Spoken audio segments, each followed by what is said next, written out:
Other shows we have for you to enjoy at myclassicradio.net. The Avengers was most certainly not a household name in South Africa prior to the radio series. With no national television service until 1976, the mechanism simply was not present in the country to show television programs to mass audiences. While many other countries reveled in the filmed adventures of John Steed and Company, South Africa was not equipped to join in the fun. The series took Britain by storm and made a major impression in the American markets, being that greatest of rarities, a British series given a network transmission slot. However, as a filmed series, rather than a videotaped one, The Avengers was able to gain a modicum of exposure in South Africa through film rentals. Come and listen at myclassicradio.net. Other shows we have for you to enjoy at myclassicradio.net. 21 Precinct was a police drama broadcast on CBS from July 7, 1953, to July 26, 1956. It initially served as a summer replacement for My Friend Irma. The show was produced in cooperation with the Patrolmen's Benevolent Association of City of New York and adaptations from True Criminal in New York. The Policeman's Point of View. Historically, the 21st Precinct had been located near Gramercy Park, Manhattan. In 1929 the department reorganized the precinct numbering, and 21st designation was discontinued. No such precinct existed during the run, nor does a 21st precinct exist. However, the fictional precinct's territory closely corresponds to that of the Upper Side's 23rd precinct since 192. Come and listen at myclassicradio.net. The Sealy Mattress Company presents Calling All Detectives. A transcontinental train, a $1 million insurance policy, and a salt shaker. Those are the exhibits on this page from my casebook. The casebook of Jerry Browning, private detective. If there's one thing a private detective like me, Jerry Browning, ignores, it's superstition. The police photographer finished his grim work. Pictures of the body on the bedroom floor. The murdered man was Zachary Talcott. He owned a chain of newspapers, and when he was alive, millions of people read his daily editorials. Now that he'd been shot through the heart, millions wanted to know who killed him. One of them was John Cooley, head of the Investigations Department of Consolidated Insurance, which is why I was at Talcott's apartment that muggy autumn morning. Lieutenant Dawson of Homicide strolled over to me. I was sitting in the living room at a table that had been set for dinner for two, a dinner that had never been eaten. Dawson sat down alongside of me. Jerry, this dinner table shows that Talcott was expecting a guest last night. When he was shot, he fell forward, broke his pocket watch. It stopped at 20 minutes past 8. It's 9:30 a.m. now, and the rigor mortis condition of the body indicates that Talcott has been dead a little over 12 hours. Angeline Walker's been going with Talcott. If she has no alibi for 8:20 last night, she's halfway to the chair. Talcott wanted to marry Angeline Walker. Why would she kill him? Dawson mopped his brow. I'll have all the answers after she confesses. Talcott certainly kept it hot in here. I'll tell the boys to open a few windows. I stayed at the table and reflected that if Angeline Walker was guilty, my client would have to pay Talcott's beneficiary $1 million on the policy. The beneficiary was Harvey Considine, Talcott's nephew, and at the moment on a train bound for the West Coast. There was a salt shaker at my elbow. I picked it up, idly let the salt pour out in a swift stream on the tablecloth. There's an old superstition that spilled salt is supposed to spell out the name of a murderer. All this heap of salt did was make a mess on the tablecloth. And when I traced some figures on the dry stuff, what I wrote was $1 million. When a wealthy newspaper publisher was murdered, suspicion centered around a woman named Angeline Walker.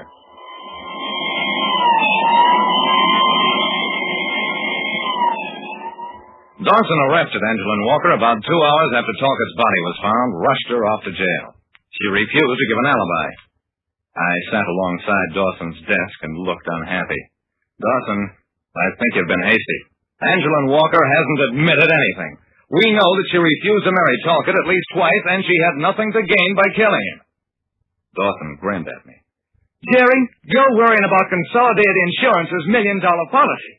You'd like to involve Harvey Considine, even though he was on a train 8 hours before Talcott died. The only thing you got against Considine is that He inherits Talcott's money and gets the policy benefits. The man who walked into Dawson's office was tall, thin, and determined. Lieutenant, I'm Pete Loring, publicity director for Pure Test Food Products. Angelin Walker was with me last night from 7 o'clock on. Dawson smiled. Yeah? Why didn't you say so? Because we were married last night by a justice of the peace over at Portstown. We wanted to keep it secret because her folks don't approve of me, but we didn't figure on keeping it this secret. Dawson's jaw sagged and his face turned from pink to deep purple. One phone call to Portstown, and 1 hour later, Angelin Walker and her husband left police headquarters, and Dawson was left holding the bag. I fell into step with Dawson as he emerged from the police commissioner's office. Dawson, that was a mistake anybody could have made. Now let's think of Harvey Considine. He's the only man who stands to gain anything by Talcott's death, and what he stands to gain is a fortune.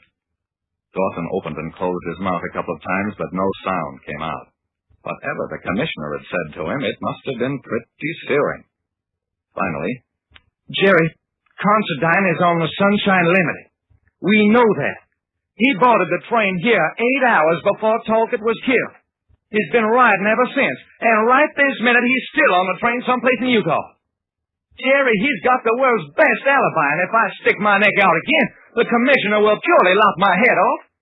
I argued with him the length of the corridor. Dawson, I figure all that stuff at the apartment was a setup. The dinner table, the broken watch in Talcott's pocket, a lot of stuff indicating that Talcott was killed around 8:30 last night. But as a matter of fact, he might have been killed many hours earlier. The body wasn't discovered until 9 o'clock the following morning, so there's no knowing when he was killed. Dawson shook his head sadly. I thought of all that, Jerry, but the autopsy report is absolute. Rigor mortis determined how long the body's been dead. That rigor mortis is determined by the condition of the body, the temperature of the room, and a lot of other scientific stuff there's no arguing with. Jerry, the lab says Talcott was killed at 8:30 last night, and by that time Harvey Considine was almost 500 miles from here on that train. Okay, Dawson. Far be it from me to argue with the lad. But how about you and me going back to Talcott's apartment and taking another look around? Let's pause for a moment. We'll return with Paul Barnes, starring in Calling All Detectives, right after these messages.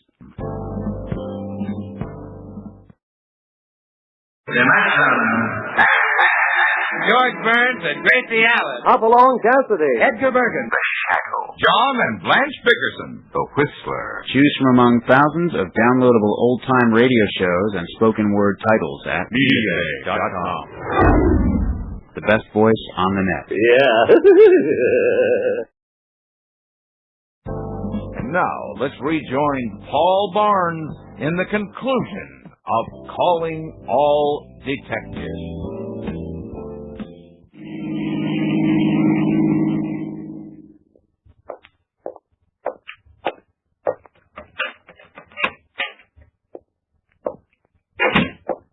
It was about 6 o'clock at night when we entered the apartment.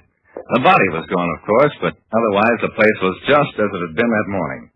The table was still set for the dinner that had never been eaten, and the air in the apartment was just as muggy and oppressive as it had been that morning.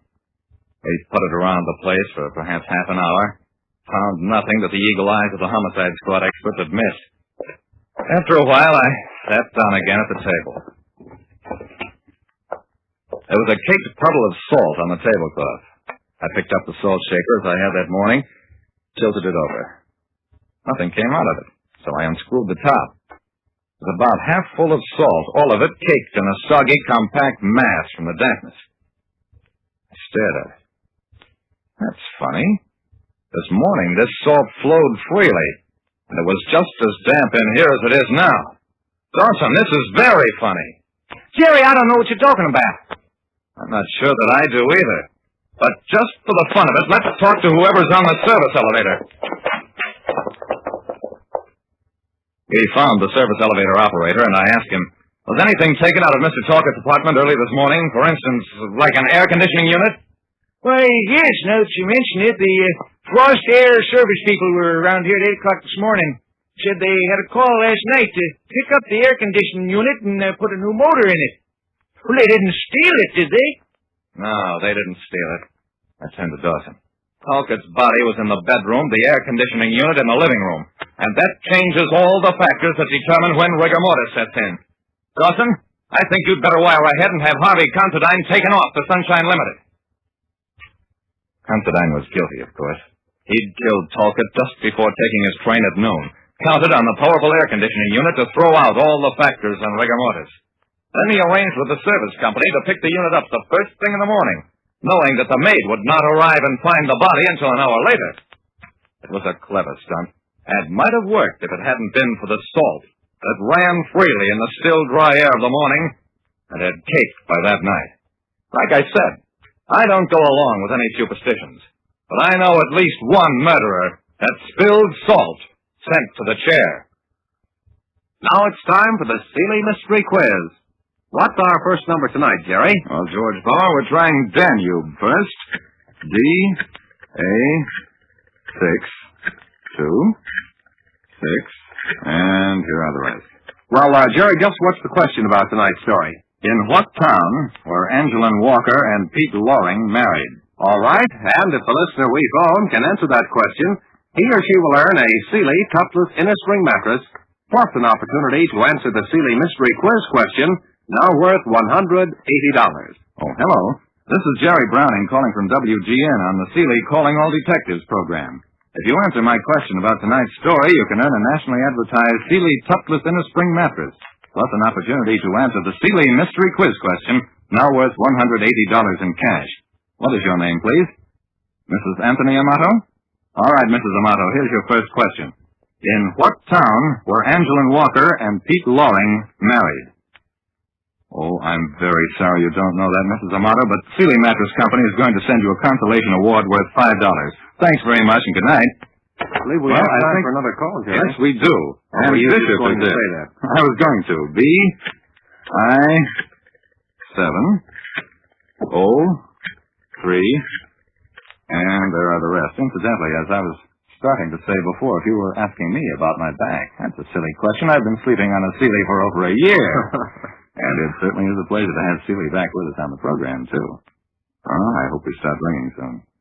What exchange are we in now, Jerry? It's Bishop. Well, it started to do something, and then we had silence. Now it's ringing. Hello. Is your mother there? That's a little girl, I think. Little girl or little boy. Hello.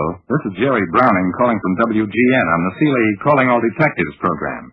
If you answer my question about tonight's story, you can earn a nationally advertised Seeley Topless Inner Spring Mattress and an opportunity to answer our Seeley Mystery Quiz question, which is worth $180 in cash. What is your name, please? Mrs. Schaefer? Well, here's the question, Mrs. Schaefer. In what town were Angeline Walker and Pete Loring married? Oh, I'm very sorry you don't know that, Mrs. Well, Schaefer. the Seeley Mystery Quiz question. All right. The correct answer was Portstone, Mrs. Schaefer. The question remains, what is the real name of SS Van Dyne? Tomorrow's award for the Seeley Mystery Quiz question will be $200, so keep listening. Remember, too, that sleeping on a Seeley is like sleeping on a cloud.